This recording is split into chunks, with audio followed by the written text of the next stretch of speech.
Yes, so very good morning, class. Bete, in this lecture, I will explain some very important questions of chapter 17, special types of quadrilateral. And bete, this chapter is related to class 8th board ICSE. है ना? So I will explain some very important questions and also मैं कोशिश करूँगा कि इस lecture को मैं parts में डिवाइड करके टोटल 22 क्वेश्चंस हैं, तो हर क्वेश्चंस का हर पार्ट में कम से कम 6 to 7 क्वेश्चंस मैं डाल दूं जिससे आप अच्छे से इसको समझ सको। ठीक है, लेकिन इन दिस लेक्चर मैं कुछ वेरी इंपॉर्टेंट वाले क्वेश्चंस को कंसीडर करूंगा। Right, so starting from question number 13। Question number 13 क्या कहना चाह रहा है, ध्यान से समझेंगे स्टेटमेंट को, उसके बाद आगे प्रोसीड करेंगे। ठीक, क्वेश्चन कह रहा है if the diagonals of a parallelogram are of equal length. Parallelogram को मैंने शॉर्ट में लिख दिया है, इस तरीके से हम डिनोट करते हैं। तो अगर पैरेललोग्राम की डायगोनल्स इक्वल हैं देन हमको प्रूव करना है the parallelogram is a rectangle. ये हमको प्रूव करके लाना है।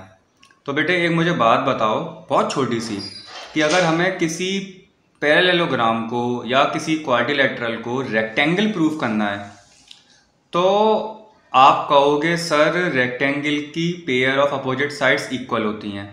ठीक है, होती तो पैरेललोग्राम की भी हैं, लेकिन दोनों में क्या अंतर है, पैरेललोग्राम का ईच एंगल 90 डिग्री नहीं होता लेकिन रेक्टेंगल का होता है। तो अगर हम कैसे भी प्रूफ कर दें क्या कि ईच एंगल 90 डिग्री है, तो हम कह सकते हैं वो गिवन पैरेललोग्राम एक क्या होगा, रेक्टेंगल होगा। इसको एक डायग्राम की मदद से मैं समझाता हूँ। मैं ये कहना चाह रहा हूँ, जैसे अगर मान लो ये एक पैरेललोग्राम है, फॉर एग्जांपल टेढ़ा मेढ़ा सा पैरेललोग्राम है, और हम जानते हैं पैरेललोग्राम की अपोजिट साइड्स इक्वल और पैरेलल होती हैं। ठीक, होती तो रेक्टेंगल की भी है, लेकिन पैरेललोग्राम में डिफरेंस क्या है, इसका ईच एंगल 90 डिग्री नहीं होता, लेकिन रेक्टेंगल का अगर हम प्रूफ कर दें ये ईच एंगल 90 डिग्री है तो हम कह सकते हैं ये गिवन पैरेललोग्राम एक रेक्टेंगल होगा। ठीक है, ये हमको प्रूफ करना है। तो स्टार्ट करते हैं। सबसे पहले हमें गिवन क्या है बेटा, I hope you all are enjoy my lectures. So given है हमारे पास एक पैरेललोग्राम, पैरेललोग्राम ABCD जिसमें उसकी डायगोनल्स जो हैं वो इक्वल हैं, means AC equal to BD। ये हमें गिवन है क्वेश्चन में। अब इसको बना लेते हैं तो और क्लियरिटी आ जाएगी।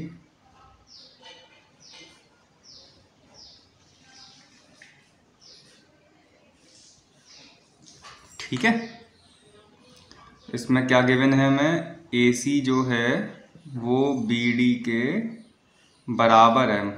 ठीक है, ओके, ये दोनों इंटरसेक्ट कर रही होंगी किसी पॉइंट O पर। अब प्रूफ क्या करना है हमें, टू प्रूफ हमको प्रूफ ये करके लाना है कि ABCD is a rectangle. ABCD is a rectangle. मैंने रेक्टेंगल का सिंबल बना दिया ऐसे। ठीक, प्रूफ।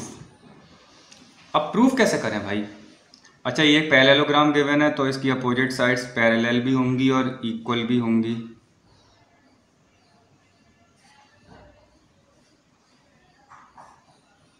ठीक है, इतना तो हमें पता है। अच्छा, ये भी पता है आपको पैरेललोग्राम के अपोजिट एंगल्स आपस में इक्वल होते हैं, थ्योरम में हमने प्रूफ करा था। तो अब इसको प्रूफ कैसे करें, देखो एक दिमाग चलाते हैं हम। दिमाग क्या चलाते हैं कि अगर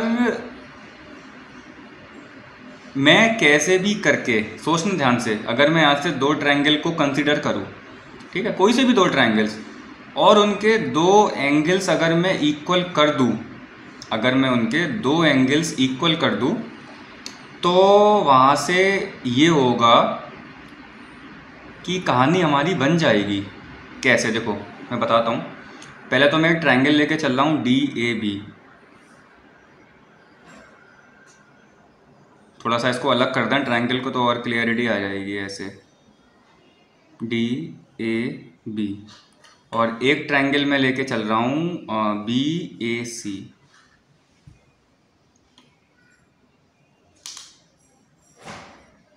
ठीक है, in triangle DAB and triangle BAC। इसमें हम जानते हैं कि DA जो है वो BC के बराबर है because opposite sides of parallelogram are equal. ठीक है, कॉन्ग्रुएंट प्रूव करने वाला हूँ मैं इन दोनों ट्राइंगल्स को। DA जो है वो BC के DA जो है वो BC के बराबर है। रीज़न हम लिख देंगे कि अपोजिट साइड्स आर इक्वल, नहीं, opposite sides of parallelogram are equal. ये सबसे मेरा पहला रीज़न हो गया। दूसरा क्या है, अब आप कहोगे सर AB दोनों में कॉमन दिख रही है। ठीक है, लगा दो। AB जो है वो AB के बराबर है, reason common. And the another thing is DB जो है वो AC के बराबर है। ऐसा क्यों? सॉरी, एक मिनट, मैंने दोनों ट्रायंगल्स गलत ले लिए शायद से। AC जो है वहाँ सही है, ओके। DB जो है वो AC के बराबर है, क्वेश्चन में गिवन है। ठीक है, DB जो है वो AC के बराबर है। रीज़न क्या है, ये मुझे गिवन है क्योंकि these are the diagonals of this parallelogram. तो यहाँ से मैं कह सकता हूँ कि ट्राइंगल DAB कॉन्ग्रुएंट प्रूफ हो गया ट्राइंगल BAC के बाय साइड रूल। ठीक है, यहाँ तक डाइजेस्ट हुआ अच्छे से। अब सुनना, अब अगर ये दोनों ट्राइंगल्स कॉन्ग्रुएंट हो गए तो इनके करस्पॉन्डिंग पार्ट्स भी आपस में इक्वल हो जाएंगे। तो अब मुझे कौन कौन से पार्ट्स की ज़रूरत है? एक मुझे ये एंगल मिल जाए, एक मुझे ये एंगल मिल जाए। मैं कह दूंगा कि एंगल DAB इक्वल है एंगल किसके? CBA के बाय CPCT। अब हम ये सोच रहे हैं कि हमने इन दो ही एंगल्स को इक्वल क्यों रखा बेटे। अब मेरी बात ध्यान से समझना, मैं इनको एक नेम दे दे रहा हूँ, एंगल 1 और एंगल 2। आसानी और हो जाएगी, एंगल 1 इक्वल टू एंगल 2। ठीक है, और लिख के कह दे रहा हूँ। नंबरिंग सबसे बेस्ट रहती है एंगल्स की। देखो, ABCD एक पैरेललोग्राम है। अगर मैं कह दूं कि AD पैरेलल है BC के, सुनना ध्यान से मैं क्या कह रहा हूं। AD पैरेलल है अगर BC के, तो AB क्या होगा? एक ट्रांसवर्सल हो सकती है। अब आप कहोगे सर AC भी ट्रांसवर्सल है, ऑल्सो DB भी ट्रांसवर्सल है, ऑल्सो DC भी ट्रांसवर्सल है। लेकिन बेटे मुझे ज़रूरत किसकी है? मुझे ज़रूरत है इस ट्रांसवर्सल AB की। अभी मैं बताऊंगा क्यों, सुनो। इफ पहले लिख लेते हैं, AD पैरेलल है BC के एंड AB इज ट्रांसवर्सल। अगर AB ट्रांसवर्सल है तो मैं कह सकता हूं कि angle A plus angle B का सम 90 डिग्री, एंगल B का sum 180 degree. Angle A plus angle B का sum 180 degree. Reason because these are co interior angles. इतनी बात क्लियर हुई? ठीक है, अब हमने इन एंगल्स को नेम क्या दिया था? एंगल A और एंगल B को angle 1 plus angle 2 using above, है ना। अब एक बात बताओ, ऊपर हम प्रूफ कर चुके हैं बेटे कि एंगल 1 एंगल 2 के बराबर है। तो यहां से अगर मैं एंगल 1 की जगह एंगल 2 को सब्स्टिट्यूट कर दूं तो इसको मैं कह सकता हूं twice of angle 2, angle 2 plus angle 2 twice of angle 2। तो एंगल 2 की वैल्यू क्या आ गई? 90 डिग्री। एक एंगल 90 प्रूफ हो गया। अब अगर एंगल 2 90 डिग्री है देन एंगल 1 भी 90 डिग्री होगा। यहाँ पे मैं रीजन लिख देता हूँ यूजिंग एबव, कि मैंने एंगल 1 की जगह एंगल 2 लिखा, क्यों? Using above. ठीक है, अब यहाँ से प्रूव हो गया angle 1 equal to angle 2 90 degree. अब सुनना मेरी बात ध्यान से, हम जानते हैं in a parallelogram opposite angles are equal होते हैं। In a parallelogram opposite angles are equal, then angle A equal to angle C and angle B equal to angle D। तो अगर एंगल A 90 डिग्री है तो angle C भी 90 degree होगा and angle D भी 90 degree होगा। तो here we have prove that angle A equal to angle B equal to angle C equal to angle D equal to 90 degree. Hence this is a rectangle, या फिर आप लिख सकते हो ABCD is a rectangle. ABCD is a rectangle. Train आ गई, train को enjoy करते हैं। ठीक है, ये मेरा एक पूरा सा प्रूफ है। So have a note of it and I hope कि बेटा अब आपको समझ में आया होगा हम कैसे किसी थ्योरम को प्रूफ करके लाते हैं with the help of the statement और उसके डायग्राम को रीड करके।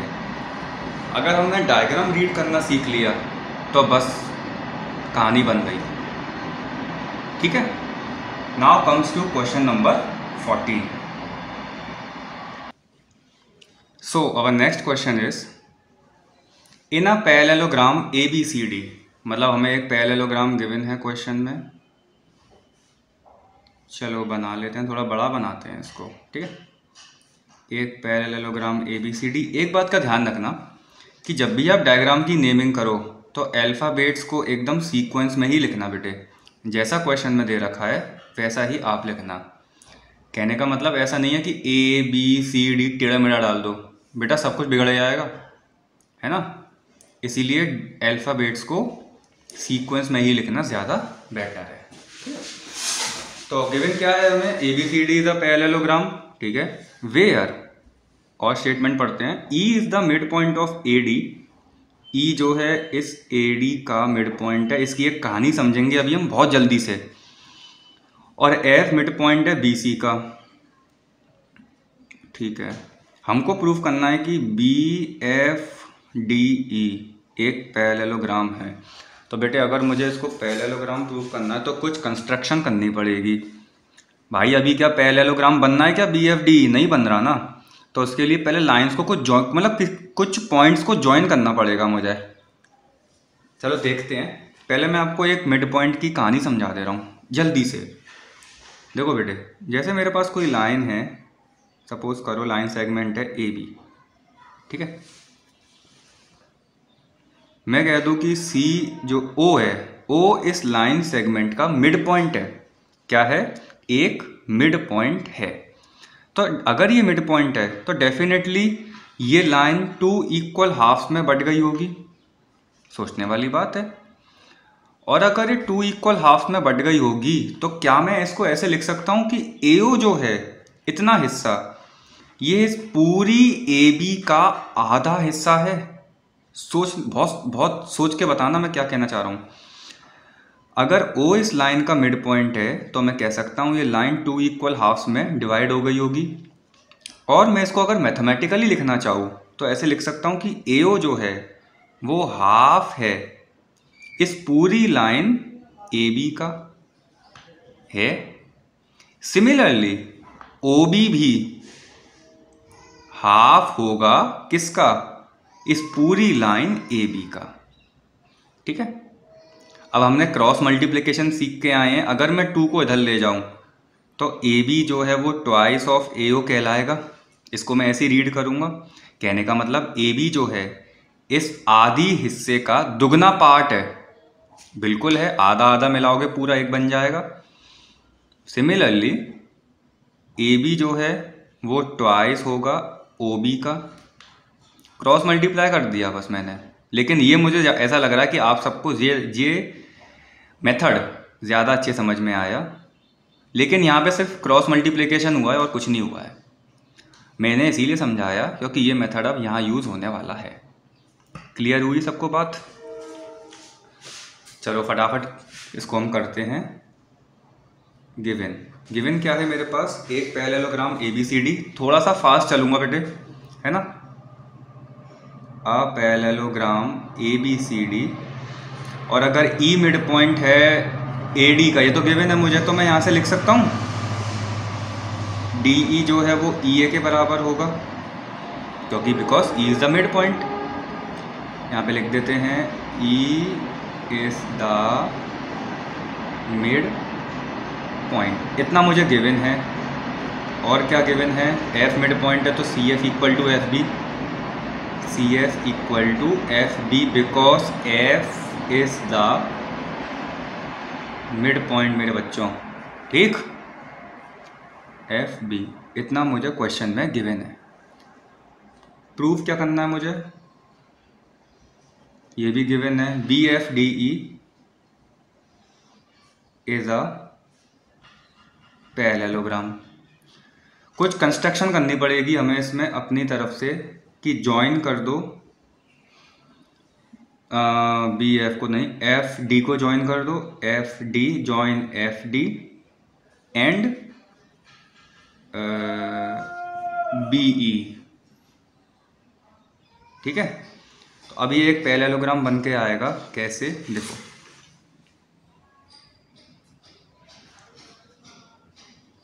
अब बन गया है ना। तो एक बात आपके मन में चल रही होगी कि अगर हमें इसको पैरेललोग्राम प्रूफ करना है तो आप कहोगे सर पैरेललोग्राम की अपोजिट साइड्स इक्वल भी होती हैं और पैरेलल भी होती हैं। पैरेलल तो होंगी, इक्वल भी होंगी, और अपोजिट एंगल्स आपस में इक्वल होते हैं। तो आप ये सोच रहे हो कि अगर कैसे भी करके इनकी अपोजिट साइड्स को इक्वल और पैरेलल प्रूफ कर दिया जाए, या इसके अपोजिट एंगल्स आपस में इक्वल हो जाएं, दो तीन बातों को सोच के, तो आप कहोगे कि ये एक पैरेललोग्राम प्रूफ हो सकता है। पर लेकिन अगर मैं ध्यान से देखूं इसको तो एक चीज़ है मालूम है, अगर हमें किसी क्वाड्रिलेटरल को पैरेललोग्राम प्रूफ करना है तो ज़रूरी नहीं है, सुनना ध्यान से मैं क्या कह रहा हूँ, ज़रूरी नहीं है कि हम उस गिवन पैरेललोग्राम की दोनों पेयर ऑफ अपोजिट साइड्स को इक्वल और पैरेलल प्रूफ करें। अगर आप उसकी एक पेयर ऑफ साइड्स को पैरेलल और इक्वल प्रूफ कर देते हो तो इतना सफिशिएंट रहेगा, आप कह सकते हो कि ये एक पैरेललोग्राम होगा, ठीक है, बिल्कुल होगा। तो अगर हम कैसे भी करके इस डायग्राम की एक पेयर ऑफ साइड्स को इक्वल और पैरेलल प्रूफ कर दें तो वहां से हम कह सकते हैं कि दिस इज अ पैरेललोग्राम। अब देखो कैसे, मैंने अभी आपको लिखवाया था E is the mid point of DE। अच्छा, अभी तो ये पैरेललोग्राम है ना ABCD, तो अगर ये पैरेललोग्राम है तो आप कह सकते हो कि DA जो है वो BC के पैरेलल होगी, है ना, और DA जो है वो BC के बराबर भी होगी। ओके, अब सुनना ध्यान से, if E is the mid point, अगर E मिड पॉइंट है तो मैं कह सकता हूं कि DE जो है वो EA के बराबर होगा। ऑल्सो मैं कह सकता हूं DE जो है वो हाफ होगा किसके, DA के, सेम कंसेप्ट। ऑल्सो मैं इसको लिख सकता हूं DA जो है वो ट्वाइस होगा DE के, क्रॉस मल्टीप्लाई कर दिया मैंने, इसको मैं मान लूँ फर्स्ट, यहाँ तक कोई दिक्कत नहीं आनी चाहिए, ठीक है। Similarly if F is the mid point, अगर F मिड पॉइंट है तो मैं कह सकता हूँ कि CF जो है वो BF के बराबर होगा, राइट। ऑल्सो मैं कह सकता हूँ BF जो है वो हाफ है किसके, BC के। ऑल्सो BC जो है मैं 2 का मल्टीप्लाई कर दूँ तो ट्वाइस ऑफ BF के। यहाँ तक बात समझ में आई, इसको सेकंड मान लो, यहाँ तक कोई दिक्कत नहीं हुई होगी क्योंकि ये हम इसकी कहानी यहाँ पे समझ चुके हैं, ठीक है। अच्छा, अब सुनो, अगर ABCD एक पैरेललोग्राम है तो मैं कह सकता हूँ if ABCD is a parallelogram then AD जो है वो BC के बराबर होगा, होगी। Opposite sides of parallelogram are equal and AD जो है वो भी पैरेलल होगी BC के, होगी। अब सुनना ध्यान से, अगर AD इक्वल है BC के तो फ्रॉम फर्स्ट एंड सेकंड में कह सकता हूं, फ्रॉम फर्स्ट एंड सेकंड में कह सकता हूं कि ट्वाइस ऑफ DE जो है वो इक्वल होगी ट्वाइस ऑफ BF के, क्योंकि AD की वैल्यू ट्वाइस ऑफ DE है और BC की वैल्यू ट्वाइस ऑफ BF है, 2 से 2 कैंसिल। तो हम कह सकते हैं कि DE जो है वो BF के बराबर आ गई, DE जो है वो BF के बराबर आ गई। ऑल्सो अगर AD इक्वल है BC के तो DE भी इक्वल हो गई BF के, और अगर AD पैरेलल है BC के देन DE भी पैरेलल हो गया BF के। और अगर ये पैरेलल हो गई तो हम कह सकते हैं क्या, BFDE इज अ पैरेललोग्राम। तो हम यहां पे लिख सकते हैं from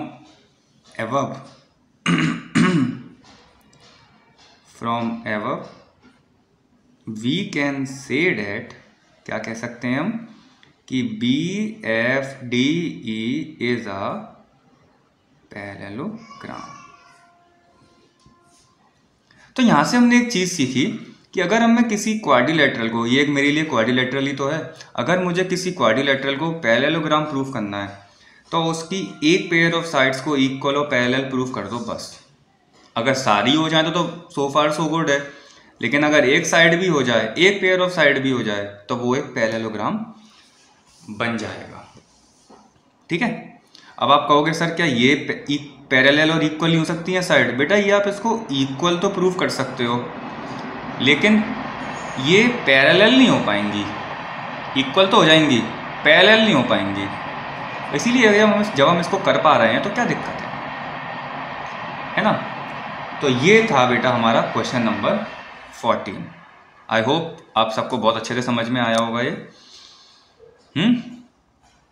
now we comes to question number 16। 13 हो गया, 14 हो गया, 15 मैं नेक्स्ट लेक्चर में कवर कर लूंगा। अब मैं सोच रहा हूं कि इस पार्ट में मैं यही 2 क्वेश्चन रखूं क्योंकि थोड़ा वीडियो लंबा हो जाएगा। आप पहले इन दोनों को अच्छे से समझो, देन नेक्स्ट पार्ट में मैं क्वेश्चन नंबर 16 को कवर करता हूं मैं। ठीक है बेटे।